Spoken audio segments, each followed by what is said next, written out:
Today I'm going to introduce you to Scrappy. Scrappy is this amazing backcountry camper that was built from salvaged, scrapped, and secondhand materials. So I'm going to go through what it took to build this, and then I'm going to give you a walkthrough of everything that's in it. Let's go.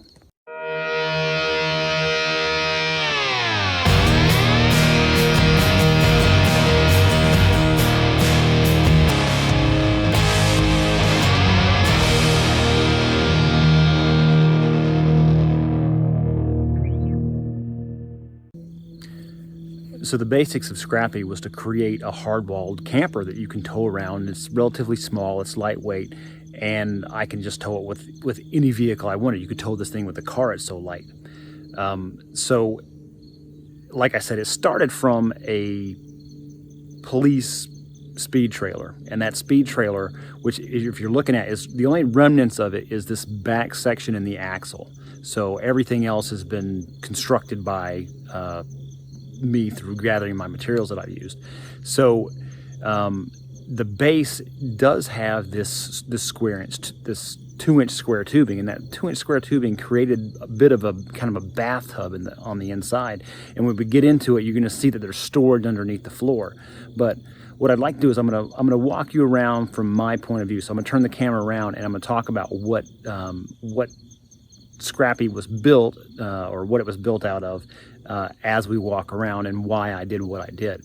But the generals are, it's about 4 foot wide, a little bit less than that, and that's just based on how I had to use this existing base. So it's just under 4 foot on the inside, and then the length, so we're talking from front to back, is a little over like 7.5. So I'm a little over 6 foot tall. So me getting in there and being able to stretch out, it works just fine. Now, as far as how high it is, the highest point is about 45 inches. So it's not the tallest thing in the world, but I mean, we're out in the woods.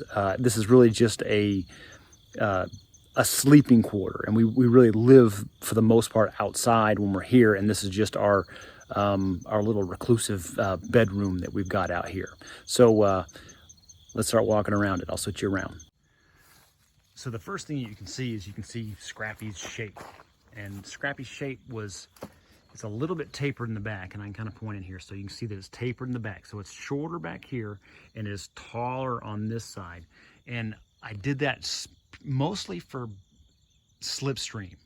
So I wanted to create somewhat of a smaller profile in the back so that it would produce less drag when I'm going down the road. So that's what the shape is. So let's take a look at what I was talking about. This bottom is 2-inch square tubing, and it's just wrapped in an aluminum, and it's got a plywood frame on the inside. So it's pretty solid. But it's waterproof. So it's been bent from the inside down, so nothing's really going to get in that while it's sitting here and getting rained on. And it's been rained on a number of times, and it does just fine. So the sides, this is, if you see tractor trailers going down the side of the road, this is the sheeting that they use on their vehicles or on their trailers. It's thicker than the regular ones that you would see a utility camper made out of. And so it was really hard to bend that, but I ended up getting it somehow. You can see it's got about 100 screws on the front. Each one of those screws have little grommets in the back that help seal it, but it also has a sealing tape underneath it, just like you would do on a regular RV. So entrance door. This entrance door was made from the hatch on the speed trailer that I use. Now, it has hinges here, but I actually had to make this channel around it. So you can see the channel catches water and then diverts it around the whole thing, because the door itself was not waterproof. And the window, if you were to see those speed trailers on the side of the road, and you have your speed flashing at you, this is the window that flashing LED light would show through. And so I've cut it out and actually put it in a different door, and I made this work. So that's what the door for this thing is. Other features on this thing, so I've made the tail end, if you take a look at it in this direction, I've made the tail end kind of swoop up here, so it creates that smaller profile. So I've got a smaller vacuum that's pulling me back while I'm going down the road.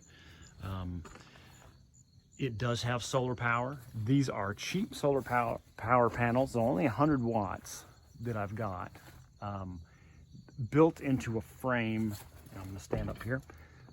Built into a frame that I made out of a bed frame that I picked up off the side of the road. So, and you might hear that a number of times here. But so it's a bed frame that I picked up off the side of the road, and I welded it together just so it would let these panels sit inside of it. And it's already made a 5,000 mile trip, so it's pretty stable. It's held up pretty well. It goes in and it supports a small electrical system. So their wires run in through this location, which go into the wall, so that I could waterproof it with RV waterproofing tape and also sealant. So it's right, and as a matter of fact, right now we've got kind of a cast over day. There's not much sun, but it's supplying over 13 volts to my battery that's in there right now. So let's walk around a little bit more. LED lights on the outside. So you can see I've got two of them. I've got one here and I've got one here, and they flip on and off on the inside, but they provide a ridiculous amount of working light in this area. So this is primarily built for me as a hunting camper. So if we were to need to process meat from a deer harvest, then we'd have that light to be able to do that. Stabilizers. There are 4 stabilizers on this. So there's one here, one here. Let's walk around. You can see one on this corner, and there's one on the opposite corner. I can level this thing off in almost any location. So it does fairly well. Now, no window on this side, no window on the back or on the front. I've just got the one window in the door. The front end has the motorcycle carrier that I built. You can see that on also on YouTube. I'll put that link at the end of this video, so you can actually see me build this. I can cart the motorcycle, and it also has been carted 5,000 miles across country. I can cart the TW200 that I've got, which you could put any lightweight dual sport motorcycle or just a trail bike on this thing, and you essentially have a second vehicle.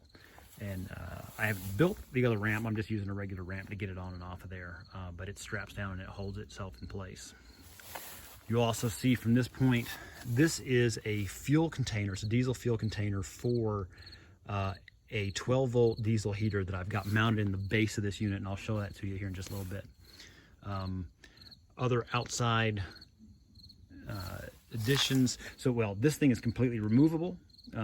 So I can remove this, and I've just got a single one. I can actually shorten this. If I didn't need the motorcycle and I wanted to make it even lighter and shorter, like if I was getting into a hairier location with it, then I can remove this and put a shorter hitch point on it. So it can get into some tighter spaces. So it's just a regular axle. It doesn't have one that has no axle in the center where you can get into like some really tough places. But it still can get anywhere. If you got a general 4-wheel drive vehicle, you can pretty much get anywhere with this thing that you could your vehicle. So let's talk about the inside. So initially on the inside, this is just the inside of this door, and all I've got is I think this is like a pillow sham, which is in camo, that was picked up at Goodwill, and I've got it on a little bungee cord, and it's my blind. It does very well. It gets it pretty dark in there, so like right now it's not that bright outside, but when we get in, we'll show you how dark it gets. To the right, initially as you open the door, is the control panel. The control panel has a kill switch which turns everything off, and I'll get straight on here in a second. But on the left side over here, I've got just a regular RV light. So here's my LED light for the inside. That's my general lighting for in there. But I'm going to step in and then show you some of the inside. So you can see I don't have much headroom. It's pretty tight, but it's still kind of a work in progress in here. It's got a cot that I'm using right now for a bed. I'm going to make another bed in some point, but let me just show you what we've got. The control panel. It's kind of low tech. And and right now this is how dark it is with my curtain. So we're in the middle of the day, and I'll turn the light off. There's the middle of the day right now. So if you were tired and you want to take a nap, you could do it in here in the middle of the day. But I'm going to go ahead and get us a little bit more light so we can see. So here's the control panel, and the control panel has one kill switch which kills everything. You can see that, you can kind of see that light going on and off. Kills all the power. We have a solar panel controller, and it's a cheap one. I believe this was a Harbor Freight one that I got on clearance for that 100 watt, just 100 watt solar panel. But it does power the 12 volt battery that I've got in here. This is the diesel heater control panel also. And if I flip my switch on, you'll actually see that it cuts on. It's not the most user-friendly heater. This is the one that everybody gets off eBay. That's not the Wabasu or the S-Bar. And I think there's another one, Pro Tech or Pro something like that. But this is the cheaper one. But for this camper, it was the perfect one. But it will run you out of this thing. It gets too hot. It's almost like you have to turn it on and then turn it off immediately, because on the inside of these walls, you do see some foam because I'm still working on it. I mean, we're camping now, but the inside of the walls have a 1/2 inch foam on the walls, and also we've got a 1 inch on the ceiling. And right now, where we've got some of the trim going on, you can see that we do have some trim in here, but we're just not completely finished out. But on our control panel, we also have a kind of a cigarette lighter type thing, where you can charge a phone. I actually can use my inverter. I've got a small 400 watt inverter, so to charge a laptop battery or anything, even use some other outside lights, you could run it off that inverter. So you've got 120. These are the outside lights, and I've got a fan that I could cycle air in through here. And you saw that there's a little port on the top of the roof. And so if I point you up here, you can see that I've got this fan that has a removable plug. So this plug comes out, and then I've got a fan that I built out of a recycled PC fan, and it runs over right on top. It's got a little 3-speed switch, but if I hit my fan, it pumps air out that little port that's in the top. And on the back side, so we'll turn it off, but when I don't want bugs or dust to get in here, I take my plug and I can screw it in up here in the port. I haven't screwed it yet, but I can screw it in and it won't let dust in. But you can see back here, let's see, so right here, I've got some ports that I've made. This is just PVC, but if you look down inside, I've glued a screen in there, so no bugs can be pulled in through here, and this goes through the bottom. But I've got 2 of them. I've got one here and I've got one on the other side. And you'll also see right here is one of the heater, this is the heater supply, and the return is in the other corner opposite me. So there's a return down here. In addition to that, I do have a carbon monoxide alarm, and I do have a smoke alarm that's in here. So that way I'm not going to die. The battery box is sealed. So if there are any vapors that come off this battery, it's just a lead acid battery, deep cycle. But if any fumes do come off of it, it's in a sealed box, and it will vent outside. So there's a hole that goes outside. And I do have a fire extinguisher in here. So it also kind of serves as a nightstand for me. So let me get out. I'm going to pull the bed out of the way, and then I'll show you that it's got storage underneath. So you can kind of see that the cot is in there, and it takes up, it takes up a decent amount of space. But the thing is, I can get in here and I can change my clothes. I can get out of the rain. I've got little storage up top over there, and here's the floor, and it's got this port in it. I'm not going to open the whole thing up because I do have the bed there, but you can see I've got all this storage underneath here, and back over there you can see that there's the heater. Now, since I've kind of walked you through everything, what I'll really do now is I'm going to set it up the way we have it set for camp, so you can see how it really functions. Because just as a camper, you can see that I can climb in it and I can sleep in it, and I've got a couple of amenities that are in there.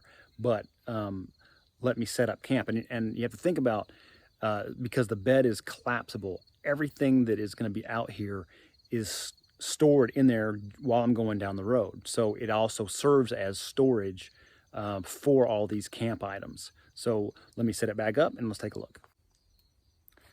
So here's how camp looks with everything set up. So we'll walk in, you can see that I've got a tent that I use as kind of an awning, an outdoor living area.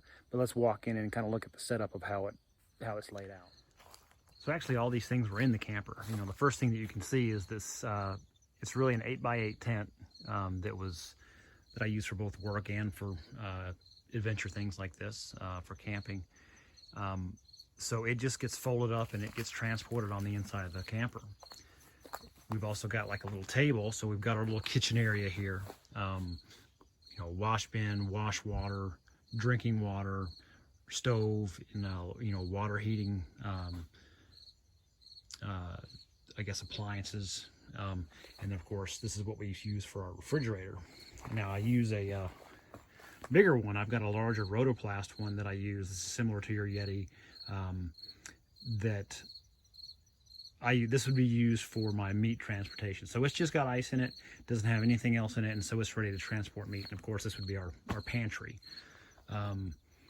I use these mats on the outside. They help me kind of keep getting clean, you know, getting your shoes on and off out here, or without having to step on wet ground. They're also good for padding things together when you're putting it in and transporting it. So it's a good padding thing.